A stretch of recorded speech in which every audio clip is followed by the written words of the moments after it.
So this is the update that y'all all been asking for. Hi, my name is Raquel Ashley and I'm the top stay-at-home mom, period. And y'all know I don't fuck around about my kids. Now, as I do my spring cleaning, I'm gonna tell you guys exactly what happened from start to finish. To make a long story short, for everybody that don't know, my son had called me on Monday and said, Mom, some kids have been bullying me, they've been hitting me, and I'm getting mad and I want to hurt them. This was at school, this was not on the bus. It happened towards the end of the day, so by the time I got to the school was closed, and I called them. Just so happened somebody was still there and answered the phone. Now, yesterday, which was Tuesday, I had called them first thing in the morning and they kept saying somebody was gonna call me back. I had called them about 6 times and they kept telling me somebody was going to call me back. So that's when I made the video asking you guys for help, because at that point I just did not know what the fuck to do, because I knew I was going to end up crashing out if I went off of my emotions that I was feeling at the time. So at this point, bitch, ain't nobody calling me the fuck back. I done called the school for the last time. This was it. They kept telling me that the principal was inside a meeting and they don't know when he was going to be out. I said, okay. So I pulled up to the motherfucking school. So when I got to the school, I rang the doorbell, because they won't let you in unless you ring the doorbell and you got to have your ID. I said, I'm coming to get my son out of school. Send my son down so I can get him out this fucking school. So she said, okay. So when she see my face, she said, do you still want to talk to the principal? Yeah, I still want to talk to the fucking principal.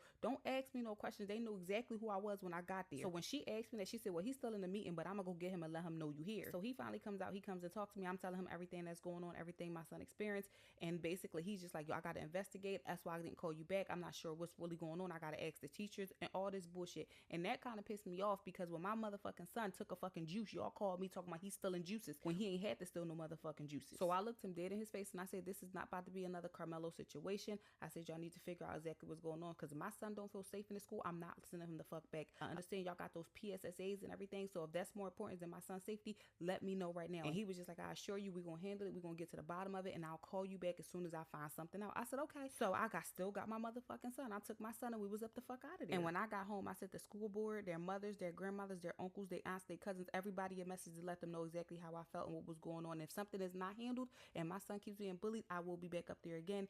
And on top of that, I contacted a lawyer, because y'all not about to play with me. I don't know what's going on. I'm not for the shit. That's not me. I'm not that type of mom. I'm gonna protect my son by any means necessary. But I kept it cute, because if I went off the emotions that I was going to go off, bitch, I would have turned out to be that angry black woman that they would have painted me out to be. And I want to thank y'all for the love and support, because y'all made me feel so much better yesterday. And for everybody that kept telling me to crash out, baby, I was not listening to you, because if I would have crashed out, I would have been in jail. And who gonna protect my son then? Parent check-in, how y'all feeling today? When I tell you I feel so much better today, y'all, I feel so much better and calmer.